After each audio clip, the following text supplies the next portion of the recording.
Now, I've done a video about doing a one-line workshop, which in a lot of detail explains how you can take one line from one play and look at the context, look at the pronunciation, look at the language, and then work up to performance. It might seem like a lot of work to just work on one line, but it doesn't need to take that long. I was just explaining everything. You can do this very, very quickly.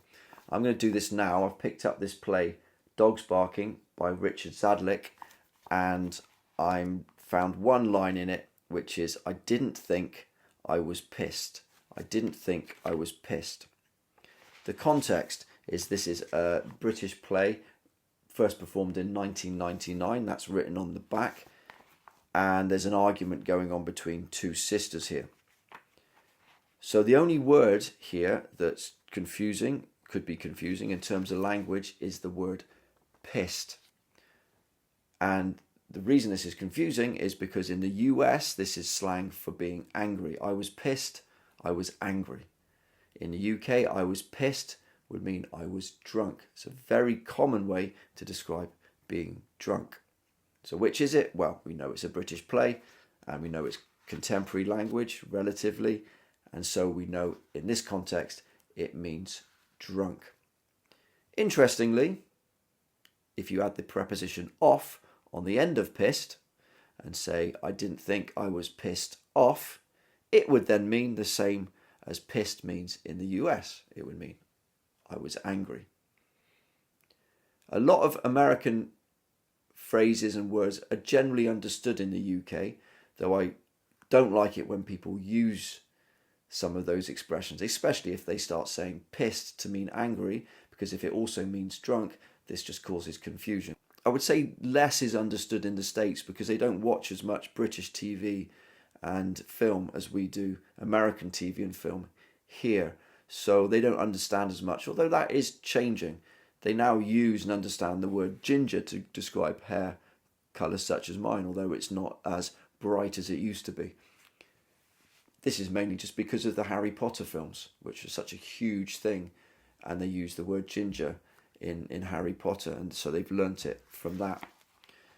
Generally, though, we understand American English, they understand less of the UK English, and it's certainly words like piss take and taking the piss, not used in the States. In terms of pronunciation, two chunks to this sentence. I didn't think I was pissed. Think and pissed are your obvious stressed words. Now, when you listen to a lot of UK English, you don't often hear the unstressed part of a sentence, especially when people are being emotional. So if I said this in an angry way, as it might be in this scene, I didn't think, I was pissed. The bits that aren't stressed there, I didn't and I was, become nothing almost. Which is why it can be quite hard to hear the words in spoken English when you're listening. In an American accent or other accents, you're more likely to hear those unstressed parts of the sentence, even when you're stressing those words very strongly.